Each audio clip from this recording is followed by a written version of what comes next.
सावली सुद्धा विरळच. कुणीही सद्गृहस्थ बाभळीच्या आश्रयास येत नाही. फुलांना सुगंध नाही, फळं भूक शमवणारी नाही. पण असं असून सुद्धा घराच्या रक्षणासाठी लोक बाभळीच्याच लाकडाचा उंबरठा करतात. हा बाभळीचा सुप्त गुण.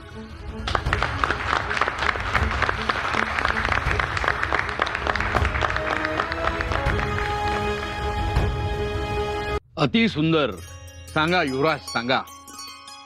पर्वत, डोंगर, नदी, समुद्र, मोती, शंख, विहीर. विहिरीबद्दल लिहिलं युवराजांनी? विहिरीबद्दल लिहिण्यासारखं काय आहे? सगुणै सेवितोपान्ते विनितै प्राप्त दर्शनः नीचोपि कूपः सत्पात्रे जीवनार्थम समाश्रितः.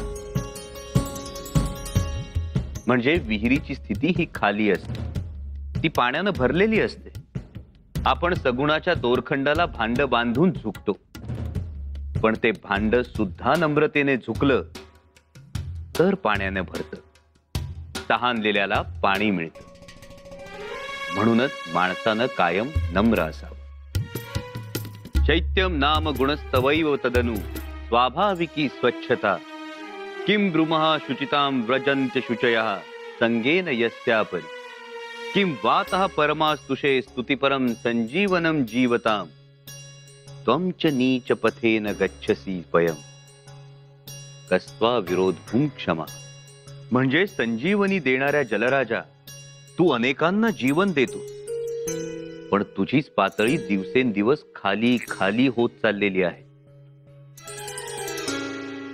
तुला कोण अडवणार?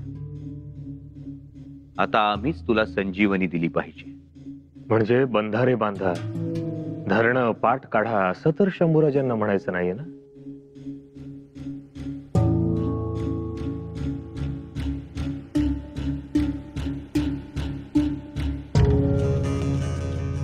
तद्वाप्य नृपो दंडम दुर्वृत्तेषु निपातये धर्मो हि दंड रूपेण ब्रह्मणा निर्मितः पुरा.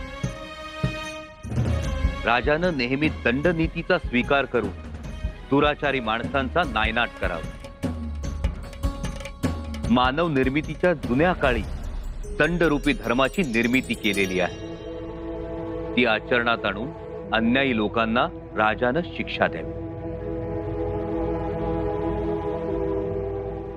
हा श्लोक ऐकला आणि आम्हाला आठवला रांझ्याचा मगरूर पाटील. महाराजांनी त्याचे हातपाय तोडले होते आणि रंगो वाकडा त्यालाही मारला होता.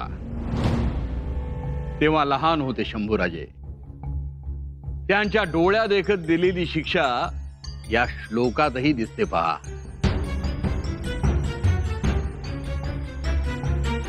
आपदां प्रतिकारज्ञो तदात्वे दृढ निश्चयः अतिते कार्यशेषज्ञो नरोर्थैर्न प्रहीयते. आपत्ती आल्यावर तिचा प्रतिकार करणार आई, पत्नी, बहीण आणि आप्त स्त्री यांचं रक्षण करणाऱ्या पुरुषाला सदैव देवता सहाय्य करतात. मथुरेत केवढी आपत्ती आली होती, पण तिथेही शंभूराजांनी एका स्त्रीचे रक्षण केलेच होते.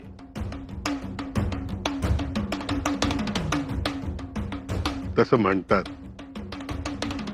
शंभूराजे, तुमच्या बुधभूषण मध्ये कोणापासून दूर राहावं असं काही लिहिलं आहे?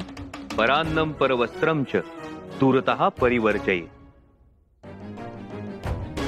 महाराज दुसऱ्याचं अन्न, दुसऱ्याचं वस्त्र, दुसऱ्याची स्त्री म्हणजेच परस्त्री आणि दुसऱ्याचं घर यापासून दूर राहावं. मंत्री कसा असावा? स्वच्छ, निस्वार्थ, करोति यश्व कार्याणि विदितानि महीपते.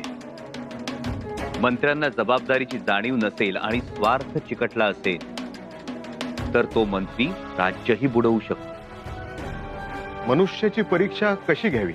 सेवकांची परीक्षा कार्यसिद्धीसाठी पावल्यावर, बांधवांची परीक्षा मोठं संकट आल्यावर, मित्रांची परीक्षा धनाची गरज भासल्यावर आणि पत्नीची परीक्षा वैभव नष्ट झाल्यावर आपोआप होते. शंभूराजे, चारित्र्य संपन्न मनुष्य कोण? त्याची लक्षणं कोणती? मातोश्री, वाच्छा सज्जन संगमे परगुणे प्रीतिर्गुणे नम्रता. म्हणजे सज्जनांच्या सहवासाची इच्छा, दुसऱ्यांच्या गुणांविषयी प्रेम, गुणवंत असूनही नम्रता, विद्येची आवड, स्वतःच्या पत्नीविषयी प्रेम, विकारांवर ताबा ठेवण्याची शक्ती आणि दया, हा ज्याचा स्थायी भाव तो चारित्र्य संपन्न. लोभ कुठला? गुणी माणसाची भेट, काय श्रेष्ठ नाही? मूर्खाची संगत. खरा शूर कोण? ज्यानं स्वतःच्या इंद्रियांवर ताबा मिळवला आहे तो. खरी संपत्ती कोणती? विद्या. खरा राजा कोण? ज्याच्या आज्ञा सर्वजण पाळतात आणि ज्याच्यामुळे स्त्रीच्या डोळ्यातील भय नष्ट होते, तो खरा राजा. छत्रपती शिवाजी महाराजांचा विजय असो. छत्रपती शिवाजी महाराजांचा विजय असो. छत्रपती शिवाजी महाराज